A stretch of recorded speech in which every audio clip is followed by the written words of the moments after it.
Salut tout le monde, c'est Pavel et le projet Mind de Cash. Vous êtes sur la chaîne qui est consacrée aux investissements et au trading. C'est le dimanche, comme tous les dimanches, nous sommes ensemble malgré tout, malgré tous ces événements boursiers, toute cette tourmente boursière que nous avons vécue cette semaine. J'ai trouvé le temps aujourd'hui pour vous enregistrer cette vidéo, pour faire un point macroéconomique, pour analyser la tendance, pour analyser les risques qui nous attendent ou bien les opportunités qui nous attendent. Si vous vous souvenez, si vous avez vu, j'espère, la vidéo que j'ai publiée hier matin, samedi, pour vous présenter les opportunités que moi je les vois, quelles sont les actions qui sont intéressantes d'acheter dès maintenant et quelles sont les actions que je trouve toujours un peu trop chères. Je n'ai pas présenté toute la liste, bien évidemment, mais j'ai essayé de donner les idées les plus claires, les plus précises et surtout les plus, on va dire, défensives sur lesquelles vous pouvez vous positionner si vous voulez, parce que je n'ai pas le droit de donner des conseils d'investissement, mais en tout cas, celles que moi je trouve intéressantes. Cette vidéo sera un peu particulière, parce qu'en général, dans les vidéos de dimanche, nous regardons les indicateurs, mais les indicateurs, tout le monde s'en fiche quand les bourses commencent à chuter, donc là, vraiment, on a eu un petit peu peur cette semaine. Et aujourd'hui, donc du coup, on va parler de plus de l'analyse technique, plus des tendances, et je vais vous donner bien évidemment mon sentiment des marchés. Je vais revoir aussi mon fameux timeline, mes prévisions, où je me suis trompé, je vous rappelle, par rapport au timing de cette correction que nous avons vécue. Déjà, je pense on peut parler d'une correction. Et je vais essayer de me remettre en cause un tout petit peu. Est-ce que j'utilise toujours les bons indicateurs pour vraiment estimer les marchés? Donc voilà, ça c'est au programme de cette vidéo. On ne va pas avoir la présentation que je vous montre d'habitude parce que c'est vrai que ce n'est pas l'information fondamentale aujourd'hui qui nous intéresse parce que les marchés commencent à être moins rationnels, ils commencent à avoir peur, la volatilité est augmentée et donc on va voir qu'est-ce qu'on peut faire et comment on devrait agir dans cette situation. Avant de commencer cette vidéo, je vous invite à nouveau de me mettre des likes s'il vous plaît, pour moi c'est très important, ce sont des vidéos gratuites que je vous fais pour vous toutes les semaines, pour vous ça coûte rien, pour moi c'est très très important. Je vous rappelle qu'il y a également le site minddecash.fr que vous pouvez rejoindre et la chaîne Telegram où il y a plein de discussions intéressantes où vous pouvez également participer et poser surtout vos questions si vous avez des questions par rapport à la bourse et l'investissement. Voilà, maintenant nous commençons et là je commence cette vidéo par mes prévisions que j'ai présenté, je sais plus quand est-ce que je l'ai présenté la dernière fois, mais je les ai mises à jour la dernière fois, c'était en mars ou avril 2021, j'en sais plus. Et à ce moment-là, la situation elle était différente, mon raisonnement elle était suivant, que moi je voyais déjà que l'inflation elle est en train de déraper, et donc du coup je me suis dit tiens, il devrait avoir à un moment donné une réaction de la Réserve fédérale. Et c'est là où je me suis trompé sur le timing et quand est-ce que M. Powell allait agir. Je croyais que ça sera soit en juin, j'étais un peu mitigé, mais c'était plutôt juillet voire août 2021 et c'est pour ça que je m'attendais que c'est à ce moment-là que on devrait avoir plus ou moins une inversion de tendance assez importante qui pourrait affecter nos marchés ou cela on pourrait éventuellement essayer de spéculer ou trader à la baisse. Voilà, donc en gros ma prévision c'était que juillet, mois d'août ce sera chaud, mais évidemment à condition qu'il y a quelque chose qui change côté Réserve fédérale. Je vous rappelle également que par rapport à la politique de la BCE depuis toute l'année 2021, je vous disais qu'il n'y a rien ne va changer, je ne m'entendais rien du tout de la BCE et là-dessus j'avais raison, au moins là-dessus j'avais raison, c'est bien. Et effectivement Christine Lagarde reste muette, elle n'agit pas, donc après parfois elles sont un petit peu plus dovish, un petit peu plus hawkish dans leur discours, mais globalement la politique reste la même et quand il y a une réunion de la BCE, je ne suis même pas inquiet parce que ça ne change rien sur les marchés financiers, en tout cas actuellement on ne fait pas attention à ce que dit Christine Lagarde. En fait il y avait d'autres critères, bien évidemment, l'économie, les bourses c'est beaucoup plus compliqué que juste suivre les discours de Powell, même si on commence à s'en douter de temps en temps, parfois, parce que vraiment, c'est que la Réserve fédérale qui dirige les marchés, mais par période, en fait, ça dépend, il y a aussi des sujets phares. Par exemple, on a eu l'écran de l'inflation, c'était vers mai-juin 2021, quand tout le monde parlait que de ça. Covid, c'était un sujet qui était omniprésent tout au long de ces dernières années. Maintenant, ça diminue, en fait, avec amélioration des statistiques par rapport au Covid. On verra quand il va pas faire beau, parce qu'on vit vraiment une magnifique début d'automne. Quand on va avoir les jours plus pluvieux et les jours froids qui vont arriver, on ne sait pas comment ça va se dérouler parce qu'en tout cas l'année dernière, la période hivernale a été bien plus difficile que la période d'été. Je me suis informé un tout petit peu, mais apparemment la pandémie, le Covid n'est pas très sensible à la météo. Mais en tout cas, par expérience de l'année précédente, je me souviens tout à fait que l'hiver, c'était bien plus compliqué que l'été. Bon, en tout cas, bon, là, on va pas trop parler du Covid. Et donc, du coup, je reviens sur mon planning et je pensais que vraiment en juillet, on devrait avoir cette restriction au niveau de liquidité, fin de QI, etc., etc. Finalement, ça s'est passé, mais ça s'est passé 2 mois plus tard. Et je reconnais tout à fait que je me suis trompé sur le timing, mais je ne suis pas Jerome Powell, je ne sais pas qu'est-ce qui est dans la tête de Monsieur Powell. Et certains d'ailleurs critiquent qu'il a agi trop tard, parce qu'effectivement, s'il avait agi selon mon planning, s'il était membre de la communauté Mind du Cash pour visualiser cette vidéo, imaginons s'il réagit au mois de juillet avec la restriction monétaire, probablement ça serait un tout petit peu plus facile de gérer les conséquences boursières et les conséquences macroéconomiques, sachant que maintenant il s'est retrouvé dans la situation où il court derrière le marché. Ça, c'est une des expressions qui est utilisée parfois sur Wall Street. Et bon, c'est le fait, là je me suis trompé, je ne pouvais pas savoir quand est-ce que Jerome Powell arrêtera de parler que l'inflation c'est du temporaire et que c'est pas important, tandis que ça cassait tous ces seuils, toutes ces résistances, on va dire, en tout cas les targets de la Fed ont été largement dépassés. 2 points de vue de l'inflation, l'économie repart, on a problème de pénurie. Donc en fait, ce sujet fondamental, j'aimerais bien évoquer parce que cette baisse que nous avons vécue, je ne veux pas utiliser les mots forts, on va dire le crack, chute, etc. Cette baisse que nous avons vécue et que nous allons analyser dans cette vidéo, pour moi, il manque un petit peu quand même du contexte fondamental. Certes, l'événement fondamental majeur, c'est le début des QI qui a été annoncé à partir de novembre. Bon, c'était pas vraiment annoncé, mais ils disent qu'il y a de fortes probabilités que ça va être à partir de novembre jusqu'au mi-2022. Ils vont progressivement arrêter le programme de QI. Et donc, le marché, évidemment, ne l'aime pas. Et à un moment donné, pour moi, il devrait commencer à sanctionner Jerome Powell pour cette décision. Mais c'est le seul argument pour une chute de marché. Pour moi, c'est vraiment un peu, on va dire, allégé comme raisonnement, parce que je pense qu'il faut quand même un peu plus pour que le marché commence à chuter. Et ici, il nous arrive cet événement de la crise énergétique majeure. Donc, même si le Covid, pour le moment, passe sur le deuxième plan, pour le moment, encore une fois, parce que la Covid, on sait comment c'est tricky un petit peu parfois, et c'est que ça peut revenir très facilement avec une nouvelle vague de contamination. Mais dans tous les cas, aujourd'hui, les sujets, c'est les pénuries, c'est la crise énergétique en Chine, en Angleterre, c'est vraiment le bordel. Et tous ces événements fondamentaux se sont croisés, et en plus, avec l'annonce de l'arrêt des QI, ça crée vraiment un phénomène qui justifie quelque part une correction.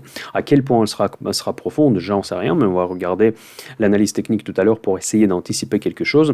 Pour le moment, je ne mets pas à jour mes prévisions, parce que je suis du coup en décalé de 2 mois, il faut que je prenne le temps pour que je réfléchisse comment je pourrais anticiper les mouvements des marchés pour les prochains mois. Mais dans tous les cas, je trouve que quand même, malgré l'erreur sur le timing, les indicateurs que j'utilise sont bons. Pourquoi je pense ça? Parce que en fait, la situation qui s'est passée après l'expiration des contrats futurs dérivés et des options le 17 septembre s'est passée exactement comme je m'attendais, mais en juillet. Tout simplement parce qu'il y a eu un retard de l'annonce de la fin de la QI, et donc, mais la réaction des marchés était exactement comme je m'attendais. Donc du coup, l'analyse que je fais, les indicateurs que j'utilise sont bons, mais je les ai pas attendus au bon moment. En fait, je vous rappelle encore une fois, j'en ai déjà parlé dans ma précédente vidéo, que le métier des traders est contraire à la psychologie humaine. Ça, c'est vraiment très important pour si vous êtes débutant, si vous êtes trader déjà ou si vous voulez en devenir, c'est qu'il ne faut pas essayer d'avoir raison. Moi, je m'affiche de ne pas avoir raison. En plus, j'ai gagné de l'argent pendant ces mois-ci. Pourquoi j'en ai gagné de l'argent malgré que mes prévisions n'étaient pas dans le bon sens? Tout simplement parce que j'avais pas des signaux. Parce que la deuxième règle, qu'il ne faut pas toujours avoir raison, ça c'est la première. La deuxième, c'est que il faut suivre surtout ces signaux. Si vous avez des prévisions et le planning comme moi je l'ai, mais si les signaux ne vous donnent pas le signal d'achat ou le signal de vente, il ne faut pas suivre vos prévisions. Vous n'êtes pas plus intelligent que le marché. Moi, en tout cas, je ne suis pas. Et donc, du coup, si vos signaux disent qu'il ne faut pas faire ça, il ne faut pas le faire, même si vous vous attendiez qu'à ce moment-là, à peu près, il devrait arriver des choses. Donc, c'est le plus important que vous suivez votre modèle de trading. Et je pense que quand même, les indicateurs que j'utilise sont importants. Ils fonctionnent parce que c'est vrai que le marché réagit uniquement sur la réserve fédérale. Quand la réserve fédérale ne dit rien, invariants, les prévisions sont plus ou moins en ligne avec le consensus global des marchés, dans ce cas-là, effectivement, on peut tenir compte d'autres phénomènes comme Covid, comme l'inflation, comme les relations internationales. Mais quand la Réserve fédérale change d'avis, dans ce cas-là, on oublie de tous les autres critères. C'est pour ça que je ne veux pas vous parler aujourd'hui de chômage, je ne veux pas vous parler des statistiques qui ont sorti cette semaine, parce que quand la Fed a décidé de modifier sa politique monétaire, toutes les autres actualités passent sur le deuxième plan. Voilà, donc du coup, je pense que je vais continuer à peu près dans la même logique que vraiment la Fed qui détermine les grandes tendances. Donc je ne peux pas imaginer la hausse des marchés pendant la restriction monétaire. Je vous rappelle le 2018, comment ça s'est passé. J'en ai déjà parlé aussi dans les vidéos précédentes, mais quand même c'est très très important que quand Jerome Powell a arrêté la QE, il a commencé à augmenter les taux, ça a créé une chute des marchés. Mais attention, c'est très dangereux de penser que l'histoire se répète en bourse. Elle se répète parfois, mais pas toujours, et même, je dirais, rarement. Parce que vu qu'il y a déjà cette expérience assez récente de 2018, les marchés savent comment ça se passe. Ils savent qu'à un moment donné, s'il va vraiment commencer à remonter les taux, même s'il n'en parle pas vraiment concrètement pour le moment, après l'arrêt de QE, peut tout arriver. Et le marché peut commencer à anticiper. Il peut ne pas forcément attendre comme en 2018, vraiment le mois de la fin des QE, et vraiment effectivement quand ils vont commencer à monter les taux, il peut par anticipation agir et on peut vivre une chute des marchés très tôt et qui va probablement influencer l'avis de Jerome Powell, qui va peut-être lui faire changer une énième fois son avis sur la politique monétaire, et probablement en mois de novembre ou en mois de décembre, si le mois d'octobre se passe très mal, ce qui historiquement était assez souvent le cas. Et dans ce cas-là, elle peut non seulement ne pas arrêter la QE, mais surtout augmenter encore la QE pour faire remonter les marchés. Je pense que c'est un scénario un peu noir. C'est pas mon scénario de base, encore une fois, je vous le précise tout de suite, parce que, encore une fois, je ne pense que les craintes fondamentales, les risques fondamentaux que je viens d'évoquer avec toutes ces crises énergétiques, souvent ce sont des crises qui ont été créées, on va dire, par les politiciens, par des humains, en tout cas par des personnes qui voulaient en quelque sorte de créer ce type de tension. Et quand ça reste dans le contrôle humain, en quelque sorte, quand on tient le contrôle sur les événements, il est rare que les crises se produisent. Par exemple, un très très bon exemple, c'est la crise de plafond de la dette aux États-Unis, qui d'ailleurs fait souvent aussi la une des médias financiers, et pas que les médias financiers. Non, en fait, c'est très dangereux parce que c'est un véritable risque que les États-Unis fassent faillite. Mais tout le monde sait que c'est des politiciens qui sont derrière. C'est toujours la bataille entre les démocrates et les républicains. Et finalement, la décision sera prise. Finalement, le plafond de dette sera remonté, comme ça s'est déjà passé dans beaucoup de fois dans le passé. Le marché ne réagit pas du tout sur ces discussions, sur ces batailles politiques, parce qu'il sait d'avance comment ça s'est passé avant. Il anticipe, et cette fois, il anticipe de manière positive, et il ne réagit pas. Donc, dans cette situation, quand il a arrêté le QE et que ils vont, après l'arrêt des QE, il va remonter les taux. J'ai l'impression vraiment d'avoir un déjà vu de l'année 2017-2018. Bon, je pense qu'il y en a beaucoup qui ont tradé déjà à cette période-là, vous vous souvenez probablement comment ça s'est passé. Donc c'est vrai que pendant l'arrêt des QE progressifs, c'était assez tranquille, le marché il était assez positif. Mais par contre, la chute a commencé dès qu'ils ont commencé à remonter les taux. Aujourd'hui, nous ne vivons pas les mêmes réalités, n'oubliez pas. Parce que nous sortons après une pandémie, de la fermeture des économies. Nous avons des pénuries, nous avons tout un tas d'autres phénomènes qu'on n'avait pas à cette époque-là. Donc du coup, on ne peut pas vraiment 100% comparer, même si comme ça, de point de vue pur politique de la Réserve fédérale, ça reste assez similaire. Donc il faut quand même être assez vigilant quand on essaie de copier-coller un scénario passé dans le futur. Parce que nous ne sommes pas du tout dans les mêmes circonstances. Et surtout, aujourd'hui, nous avons le problématique de l'inflation, n'est-ce pas? Donc, et en 2017-2018, on ne l'avait pas. Est-ce que cette inflation sera temporaire? Mais il faut que encore les chiffres de l'inflation nous prouvent qu'elle est temporaire, ce qui n'est pas le cas aujourd'hui, au moment quand j'ai cette vidéo, au début d'octobre 2021. Voilà, maintenant, encore quelques mots par rapport à la Réserve fédérale, parce qu'il y a eu des événements assez intéressants. C'est qu'il y en a quelques membres de la Réserve fédérale qui sont partis, qui sont démissionnés à cause des transactions boursières, si j'ai bien compris, assez bizarres. Donc ça c'était vraiment étonné. Je vous rappelle que c'est une organisation privée, en fait, dont la liste des actionnaires n'est pas révélée, donc ça fait vraiment un peu toujours une idée des théories de complot. Et donc, et en plus, si des membres de la Réserve fédérale, évidemment, qui ont l'accès à une information insider plus qu'insider, donc ça serait très facile d'être trader si vous êtes un membre de bord de la Réserve fédérale.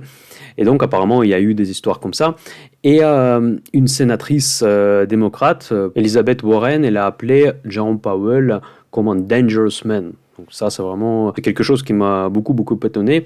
Je me demande s'il n'y a pas une fronde contre l'équipe de Powell, et c'est une équipe qui quand même était assez sage de point de vue des injections monétaires. Et cet événement arrive juste après l'annonce de probable fin de QI à partir de novembre et après la remontée des taux. Je vous rappelle que les démocrates, historiquement, ils étaient assez pro-QI, pro-stimulation monétaire. Et on voit la politique de Biden qui, sans hésiter, le mettre des chèques monstrueux sur la table pour des différents projets d'infrastructure, d'amélioration, patati patata, qui est un trigger d'une inflation gigantesque. Donc j'avoue que je suis assez critique par rapport au début de présidentiel de Biden pour tout un tas de raisons. Et on peut légitimement se demander si les démocrates ne veulent pas trouver un successeur pour Powell plutôt que le renouveler sur le poste de président de la Réserve fédérale. Là, c'est moi-même qui va un petit peu dans les théories de complot. Pour l'instant, rien ne justifie ce discours, mais en tout cas, il y a des bruits de couloir. Et vu que c'est une organisation très opaque et un peu une boîte noire, vu sa structure secrète des actionnaires, on peut se demander qu'est-ce qui se passe réellement. Est-ce que Powell ne s'est pas retrouvé dans une situation où il est mal aimé un peu par les politiciens? Et c'est les politiciens évidemment qui ont une influence directe sur le choix de président de la Réserve fédérale. Donc voilà, si jamais cette information commence à se confirmer, il sera difficile de l'analyser parce qu'on ne sait pas qui sera le successeur. Ça ne va pas forcément dire que quelqu'un sera plus conservateur, je ne pense pas du tout que ça va être le cas.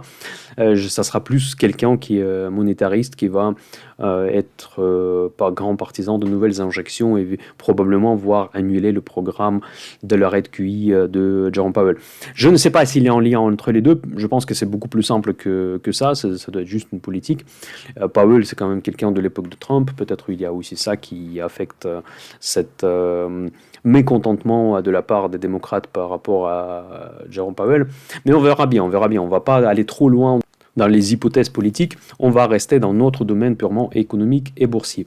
Voilà, en gros, c'est ça, c'était les prévisions. Là, je me suis planté sur le timing, mais par contre, je vais continuer les mêmes indicateurs parce qu'apparemment, ils donnent les effets que je m'attendais sur les marchés financiers. Voilà, maintenant, nous allons commencer à analyser la situation. Nous essayons de comprendre qu'est-ce qui nous attend, à quel point ces risques sont majeurs. Je viens de vous expliquer que de point de vue fondamental, pour moi, c'est un peu light quand même. Bon, là, c'est vrai qu'il y a un changement de politique de la Fed attendu à partir de novembre, mais les raisons fondamentaux, pour moi, ils ne sont pas encore suffisants pour justifier vraiment une grosse chute des marchés. Mais je peux me tromper. Encore une fois, je peux penser tout ce que je veux, mais en tout cas, c'est les signaux qui vont être importants. Et c'est les signaux, c'est le marché, le fameux monsieur marché, selon Benjamin Graham, qui va nous les envoyer.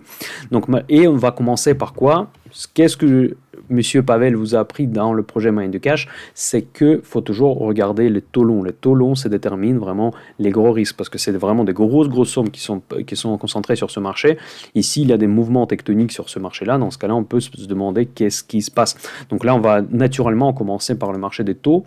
Et qu'est-ce qui s'est passé en fait sur la dernière semaine? Le taux américain en 10 ans, ça c'est vraiment le benchmark sur pas mal de choses, il reste encore dans la fourchette raisonnable. Donc là, je regarde les performances du 10 ans américain. Vous voyez, sur une semaine, il n'a presque pas bougé, même pas 1%. Sur un mois, 10%. Mais 10%, c'est par rapport au taux, donc c'est pas vraiment une énorme différence. Mais dans tous les cas, nous sommes toujours et encore dans la fourchette normale. Ensuite, là, un deuxième phénomène, c'est la courbe de taux. Courbe de taux, je rappelle, bon, ça commence à être un peu technique de point de vue financier, parce qu'en fait, chaque obligation, elle est émise pour une maturité. Donc là, les obligations à des périodes courtes, à des maturités en mois, 2 mois, etc. Donc après un an. Donc ça, c'est ce qu'on considère les maturités courtes. Et ensuite, il y a des maturités plus longues, à plusieurs années, jusqu'à 30 ans pour les États-Unis. Et en fait, dans la logique économique normale, c'est que plus l'échéance est courte, plus le taux est faible. Donc, au fur et à mesure que vous montez dans les échéances, le taux doit augmenter. On doit avoir une ligne ascendante quand on regarde la courbe de taux, ce qu'on appelle la yield curve en anglais, pour ceux qui probablement sont plus familiers avec les médias anglo-saxons. Et donc là, on voit qu'on n'a pas de phénomène d'inversion de la courbe de taux, parce qu'il y a un phénomène qui est souvent un indicateur avancé pour anticiper la crise, c'est quand la courbe commence à changer le shape, ou changer la forme. Donc ça veut dire que les taux plus longs commencent à être plus faibles que les taux plus courts. Donc ça veut dire qu'évidemment, il y a une récession qui est attendue. Et donc ça, c'est vraiment un événement assez anormal sur le marché financier, mais ce n'est pas quelque chose que nous pouvons observer aujourd'hui. On voit tout de suite que dès qu'on monte dans les échéances, donc le taux augmente, et il augmente avec un spread, ce qu'on appelle entre les 2 mois, ça s'appelle le calendar spread. Voyez, je vais vous expliquer toute la finance en quelques mots, avec une prime qui est suffisamment, on va dire, généreuse. De nos jours, c'est généreux, ce que vous voyez sur votre écran, par rapport à l'échéance plus courte. Voilà. Ensuite, pour la France, on reste assez élevé, mais aussi il n'y a pas d'inversion de la courbe de taux, mais c'est les taux américains, encore une fois, c'est les Américains qui dirigent le monde, financier en tout cas, c'est ça qui nous intéresse. Donc là, sur les taux, constat est simple, on n'a pas d'alerte. Ensuite, nous allons passer au marché financier. Je vais vous montrer quand même le dashboard. On va le faire très très rapidement. Les marchés, bon, les indices, on va en parler beaucoup plus en détail. Cette semaine, c'est une semaine de baisse, une forte baisse évidemment, et on a lâché plus de 5%, 5,6% sur Nasdaq pour un mois et plus de 4% pour S&P 500. Je crois que c'est la plus forte baisse mensuelle depuis mars 2020, donc c'est vraiment déjà assez alarmant. Ensuite, pour le pétrole, pour le pétrole, c'est un peu particulier aujourd'hui parce qu'à cause de cette pénurie, cette crise énergétique, c'est très difficile à lire ces cours. On a eu 20% de hausse sur l'indice VIX, donc l'indice VIX, on est passé dans une autre échelle des valeurs, mais encore une fois, c'est un indicateur qui est très volatile et surtout qui n'est pas un indicateur avancé. Donc on ne peut pas construire une stratégie en se basant sur le VIX. Ensuite, pour l'or, en fait, l'or, je ne regarde pas énormément. L'or, elle a beaucoup baissé ce dernier temps. Pour moi, ce n'est pas un indicateur du tout. Mais en tout cas, pour le trading, il est rentré dans les 1750, 1850. C'est le range que j'adore trader. Je n'ai pas tradé cette fois, juste parce que j'ai pas eu le temps malheureusement, mais je pense que ça pourrait être intéressant pour ceux qui tradent l'or. Et maintenant, nous allons regarder l'analyse technique. Cette analyse technique, je vais commencer par l'indice Nasdaq. L'indice Nasdaq, j'ai préservé mes dessins d'il y a quelques temps, d'il y a assez longtemps déjà, quand je vous ai montré dans les précédentes vidéos au Café de Dimanche. Et comme vous pouvez voir, je vous ai dessiné justement 2 scénarios de correction. Ce sont les corrections que j'attendais en mois d'août qui se sont réalisées, commençaient à se réaliser maintenant. Et donc là, vous voyez que nous suivons avec un retard, parce que là, je m'attendais ici, là. Donc, on le suit avec un retard. Ces lignes de correction de type ABC, ce sont les lignes de Elliott. Donc, du coup, là où je me suis trompé, que cette vague, 5e vague, elle était plus longue. Et d'ailleurs, je l'en avais parlé, que pour moi, elle était un peu trop courte. Donc, du coup, c'est tout à fait en ligne avec la théorie Elliott. Et là, la correction, elle a commencé déjà pas mal. Elle a commencé avec des niveaux plus hauts. Donc, ça veut dire qu'on ne peut pas descendre sur les niveaux que moi j'avais prévus quand S&P 500 on était entre 4000 et 4200, parce qu'aujourd'hui, on est bien plus haut. Et donc, ça veut dire qu'on devrait remonter aussi nos objectifs, parce que la correction, si elle aura lieu, elle sera probablement aussi profonde en pourcentage, mais pas évidemment pas en valeur absolue. Et donc, maintenant, nous pouvons voir un scénario qui, on va dire, un scénario noir, encore une fois, parce que là, je ne dis pas que c'est un scénario le plus probable possible. Je pense qu'il n'y en a qu'un seul, parce qu'on voit déjà à peu près la forme de ce mouvement. Là, je pense qu'il est très probable qu'on puisse atteindre la moyenne mobile de 200 jours, qui est assez loin encore pour l'indice Nasdaq sur le graphique daily. Ensuite, on pourra repartir en vague AB vers la résistance, car en fait c'est le support actuel qui a été cassé et qui devient maintenant la résistance. Et ensuite on peut s'attendre à une correction plus profonde qui pour moi devrait se terminer autour des 13 000 points sur l'indice Nasdaq 100. Voilà, donc pour moi c'est vraiment ce scénario de correction qui est le plus probable. S'il y aura cette correction, bien évidemment. Est-ce qu'il y aura cette correction ou pas? Ça, c'est le monsieur marché qui va nous dire. Mais pour le moment, aujourd'hui, nous trouvons sur Nasdaq entre la moyenne mobile de 50 jours et moyenne mobile de 200 jours. Et pour moi, vraiment, l'objectif court terme, c'est 14 000 points. On n'est pas si loin que ça. On est à 14 800 aujourd'hui, après la clôture de vendredi. Rien ne nous empêche d'entamer un cours, une vague de correction qui va nous mener vers la moyenne mobile de 100 jours. C'est extrêmement probable. Et ça sera un point très fort. Et en plus, il y a eu des volumes dans le passé. C'est aussi un niveau relativement puissant qu'on peut envisager comme un support. Vous voyez, donc là, il y a beaucoup de lignes qui se croisent à ce niveau-là de 14 000. Et à ce moment-là, on pourra vivre en rebond vers notre résistance d'avant. Et ensuite, probablement, entamer une dernière vague C qui va se terminer vers le niveau de 13 000, 12 900 sur Nasdaq. Ça, c'est ce qui concerne Nasdaq. Nasdaq, actuellement, comme je vous ai parlé hier dans la vidéo où je présentais les opportunités, il reste très cher, parce que cette correction, comme vous avez vu, elle était plus concentrée sur l'indice Nasdaq. Et les valeurs technologiques, pas mal de valeurs technologiques, je trouve quand même toujours assez cher, malheureusement. Voilà, maintenant je passe sur l'indice S&P 500, où il y a aussi des signaux qui sont assez alarmants. Je commence par le graphique très long terme, ça c'est weekly, en fait, c'est pour les investisseurs vraiment long terme. Il y avait une ligne de tendance qui a été entamée après la sortie de la crise de Covid, qui a été plus ou moins respectée pendant les petites pullbacks de toute cette hausse post-Covid. Et vous voyez que maintenant, nous avons cassé, c'est la deuxième fois qu'on la casse, et la dernière, c'était en novembre 2020, c'était l'année dernière, il y a juste un an presque. Donc. Et c'est là maintenant, on a cassé cette ligne. Mais pour l'instant, on s'est clôturé au-dessus de cette ligne de tendance, ce que nous donne quand même un signal légèrement positif sur S&P 500, mais ça reste très fragile parce que vraiment, si on arrive à s'installer en dessous de cette ligne, on peut aussi vivre la même correction comme on vient de voir sur Nasdaq. On pourrait également vivre une correction du style ABC sur l'indice S&P 500 parce que c'est très difficile d'imaginer que Nasdaq allait se corriger et S&P 500 reste haussier. Donc ça, c'est quasiment improbable comme scénario. Et maintenant, on va regarder aussi l'indice S&P 500, donc plus sur les échelles daily. Sur les échelles daily, pour moi, c'est un petit peu plus alarmant parce qu'on est déjà en dessous de cette ligne de tendance. C'est à peu près la même ligne qu'on a vu sur le graphique weekly, mais par contre, on s'est arrêté en dessous de cette ligne et nous sommes entre les deux moyenne mobile, encore une fois, un peu comme pour Nasdaq, entre 50 jours et 200 jours. Donc, de ce point de vue, ces deux graphiques se ressemblent. Et pour moi, le chemin, il est quand même assez ouvert de jusqu'à 4150 points sur S&P 500. C'est déjà une sacrée chute, en fait. C'est vraiment, il faut la vivre. Et ça fait longtemps qu'on n'a pas vécu des chutes comme ça. Si on entame une chute comme ça, effectivement, après, on pourra avoir un rebond à partir de la ligne de la moyenne mobile de 200 jours. Et ensuite, probablement, faire une autre ligne de correction. Si ce modèle d'Elliott ABC devrait se confirmer pour S&P 500. Mais encore une fois, tout ça c'est possible, mais c'est possible uniquement s'il y a vraiment des phénomènes fondamentaux qui pourraient justifier une telle correction. Pour moi, en fait, on peut y trouver, si on veut, on peut les trouver, parce qu'aujourd'hui, la Réserve fédérale n'est pas là, presque on peut le dire.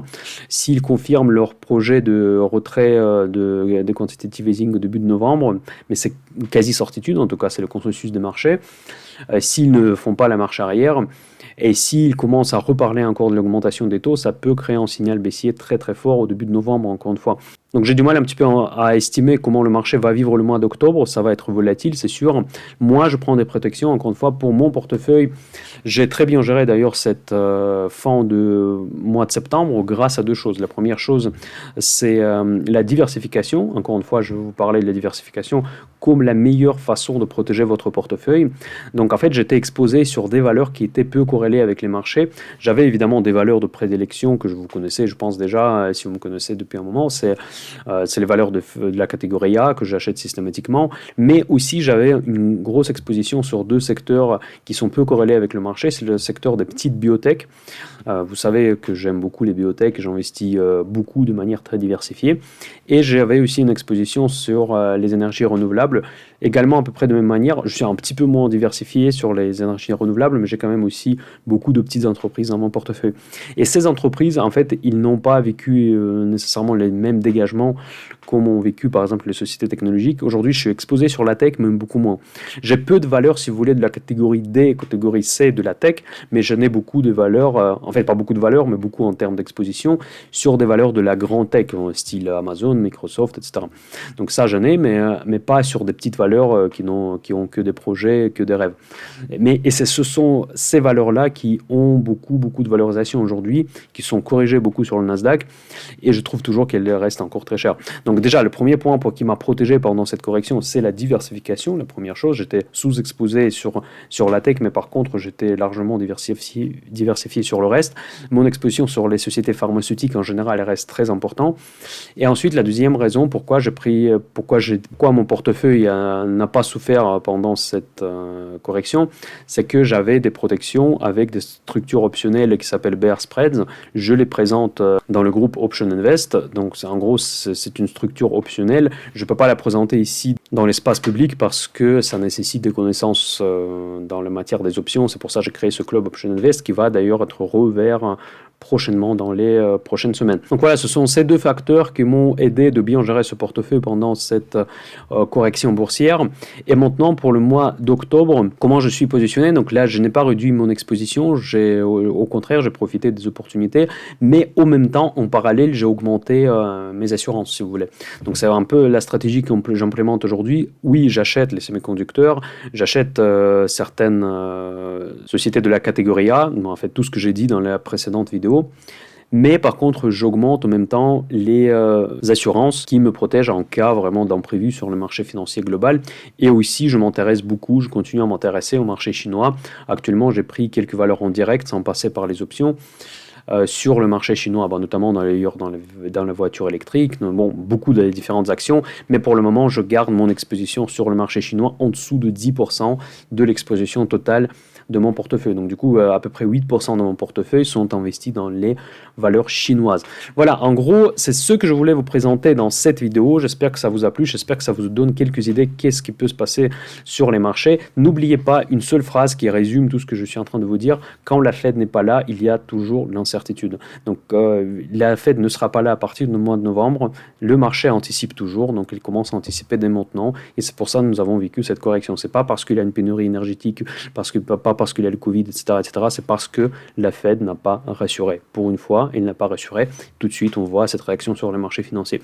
Si Jerome Powell ne change pas d'avis, je ne sais pas s'il va le refaire un peu comme en 2018 ou pas, mais pour qu'il change d'avis, il faut qu'il y ait vraiment une réaction violente sur les marchés financiers, donc une chute boursière pour vraiment le convaincre pour garder, maintenir le niveau de liquidité au niveau actuel, voire l'augmenter. On va voir comment l'histoire va s'écrire cette fois. J'espère que ça vous a plu. Mettez-moi un like, s'il vous plaît. N'oubliez pas de partager cette vidéo si vous avez des amis qui s'intéressent à la bourse et à la finance. Et on se donne le rendez-vous sur le site moyendecash.fr et sur Telegram. À très bientôt. Moyen de Cash, bye bye.